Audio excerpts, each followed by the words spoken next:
Isabel, isso não passaria por aquilo que a gente na escola eubiótica enfatiza muitas vezes, né? Ou seja, isso não passaria pela vigilância dos sentidos, ou seja, quanto mais vigilante nós estamos, né, mais capazes nós somos de nos perceber. Exato. Não é? E na medida em que a gente se percebe, talvez a gente consiga ajustar a questão da emoção e da razão, né? Buscando Com certeza. o equilíbrio, né, entre a emoção e a razão e, obviamente, conseguindo se colocar de uma maneira equilibrada diante das situações que se apresentam. Não é? Mas hoje existe uma competitividade muito alta. Acirradíssima. Bastante acirrada. Não é? Essa competitividade extremamente alta não leva o indivíduo a uma retração, ou seja, ao invés de ele ser mais criativo, ao invés de ele jogar um pouquinho mais, se expor um pouco mais. Esse acirramento não faz com que ele se contenha um pouco e essa criação que deveria aflorar de uma maneira talvez mais intensa acaba sendo um pouquinho retraída? Olha, é bem esse o ponto, Vladimir, porque a questão da competitividade, ela leva as pessoas a se preservarem. E nessa preservação, muitas vezes, alguém pode deixar de ser assertivo no sentido de colocar uma ideia, de defender a sua posição, até algumas vezes temendo até pelo próprio emprego. Às vezes a gente percebe isso na própria sala de aula, quando você pede para um aluno, por exemplo, fazer uma abordagem sobre aquele tema, os demais já começam, mas qual é? Você quer aparecer? Só você quer responder? Então é como se fosse um exercício aonde não vai haver alternativa. Na hora que você se expõe, você tem que trabalhar com essa exposição. Agora, eu concordo com você e acho uma coisa muito importante. Na medida que as pessoas não têm essa leitura, elas podem deixar de lado características, pensamentos que podem ser fundamentais, não só para elas, às vezes também para o outro. Então, para a gente que trabalha em empresa, para o trabalho em equipe, para resolução de problemas, ou mesmo, vamos pegar na nossa vida pessoal. Se você está lá na sua casa e você não tem esse hábito de fazer esse exercício, de se expor e se colocar, você também não corre o risco de ser mal interpretado, você não vai se expor, mas também a gente acaba não agregando muita coisa aos nossos relacionamentos.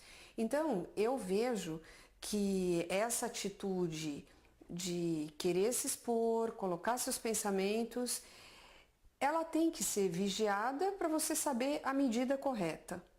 Mas pelo menos é assim, o que eu acredito, eu acho que a gente não deve deixar de colocar as suas ideias. Você deve escolher o momento certo, você deve... Eu gosto muito de falar uma coisa que eu acho que é muito importante, a gente usa muito isso na consultoria, né? Quando você faz uma colocação para uma pessoa a respeito de uma ideia ou um valor que você acredita, nem sempre as outras pessoas elas estão sintonizadas com você naquele mesmo momento, entendendo. Então, é muito mais sábio, inteligente, você passar aquela mensagem que você acha que deve ser passada e aguardar, até para que o outro consiga absorver um pouco aquilo. Né? Então, eu acho que quando você vai hoje numa equipe expor as suas ideias, não é algo fácil, né? Mas se você nunca fizer esse exercício, o tempo vai passando e você vai ter uma sensação de que você agregou muito pouco valor ao seu próprio trabalho, aos seus relacionamentos. Agora, é o risco, né, que a gente corre. Você tem que assumir isso daí. Agora, é claro, quando você gosta de aprender, você acha caminhos, você lê a respeito, você observa. E eu acho que você lembrou um ponto bastante importante, né? Essa questão da vigilância. Eu acho que quando se fala em autoconhecimento e autoavaliação, Eu acho que a gente tem que trabalhar um pouquinho essa noção de alguma coisa que não pegou bem, por que que foi, o que que será que deve ter acontecido. Para poder achar um meio termo, né? Se faz necessário, eu diria, até no nosso cotidiano. Há uma recomendação, muitas pessoas dizem, olha, se pelo menos 10 minutos por dia, né, eu encostar a cabeça no travesseiro, ou sentado, quietinho, né, eu começar a relembrar o meu dia e ver o que eu acertei, o que eu errei, o que eu posso aprimorar, isso tem um resultado fantástico, né? A gente comprova isso no dia a dia praticando esse tipo de coisa, né? E não até, sei se você... Com certeza. Eu costumo fazer uma analogia com você chegar em casa e ligar a televisão do seu dia.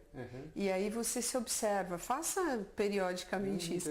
Aí você se observa, liga a televisão, sente sozinho, o filme é você, o protagonista é você. E aí você vai percebendo o que aconteceu durante o dia. De início, você pode até não ter um julgamento, ou não precisa ser também muito rígido, né? Do tipo, nossa, isso eu errei. É um apreciador.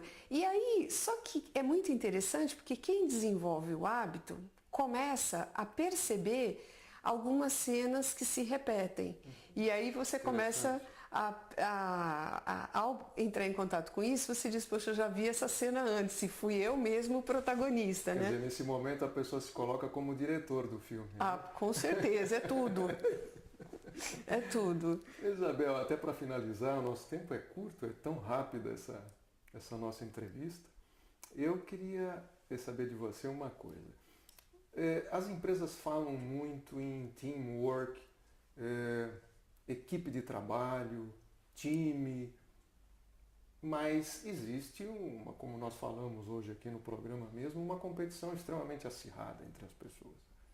O trabalho em equipe é algo que, vamos dizer assim, é motivado, todo mundo fala nisso, mas na prática, é uma hipocrisia ou é um fato? Olha, é difícil de te responder assim, de uma maneira assertiva, né? Porque quando nós falamos de escola, da nossa aprendizagem, nós fomos estimulados a trabalhar em grupo. Olha, atenção pessoal, vamos fazer o grupo do exercício de matemática, vamos fazer...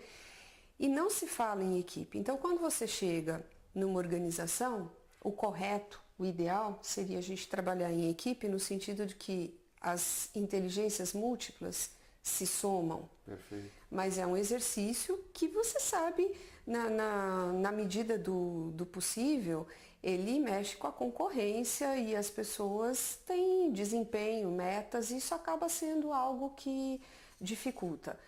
Mais uma vez, é um exercício que nós estamos começando a praticar nas organizações. Parece que não, né? Mas é. Só o começo. Muito bom, Isabel. Eu acho que esse tema nosso aqui pode ser estendido por vários programas, né? Eu te convidaria pelo menos para vir aqui mais uma vez para a gente dar sequência nesse assunto, que eu acho que é de interesse de todos, não é? E a gente poderia alavancar um pouquinho outras perguntas para poder elucidar o nosso telespectador a respeito desse assunto. Sem dúvida, tá ok. Tá bem? Muito obrigado por hoje. Obrigada a você.